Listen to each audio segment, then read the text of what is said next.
Mixed by DJ Kanchan Raj, Hajipur, Vaishali।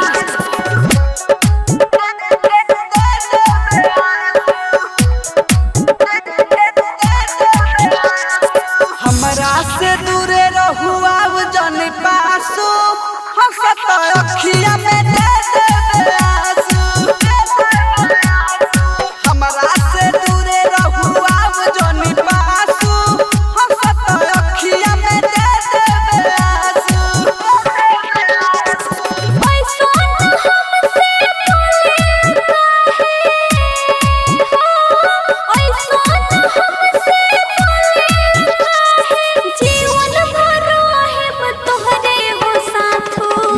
हटा दूरे रहू अब जनी पासू हंसत अखिया में दे देबे आंसू।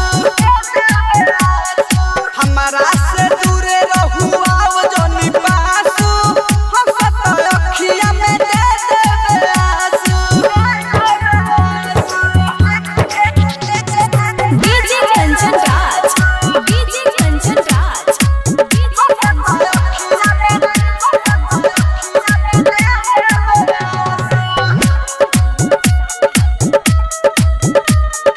Mixed by Palvi Recording Studio, Mathia Mall।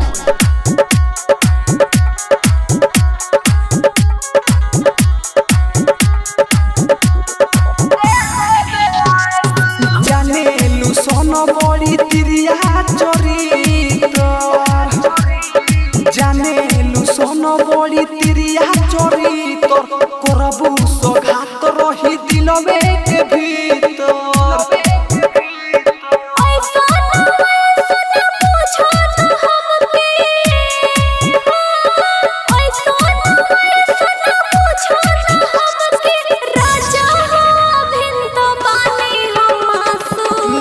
हटा दूरे रहू अब जनी पासू हंसत अखिया में दे देबे आंसू। हमरा से दूरे रहू अब जनी पासू हंसत अखिया में दे देबे आंसू। DJ Kanchan Raj, DJ Kanchan Raj,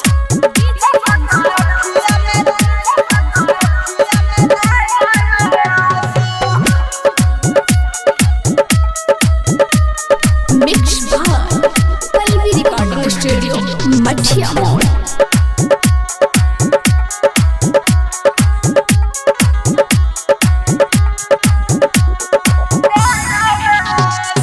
परमोध छोटू के बनाव जन बुध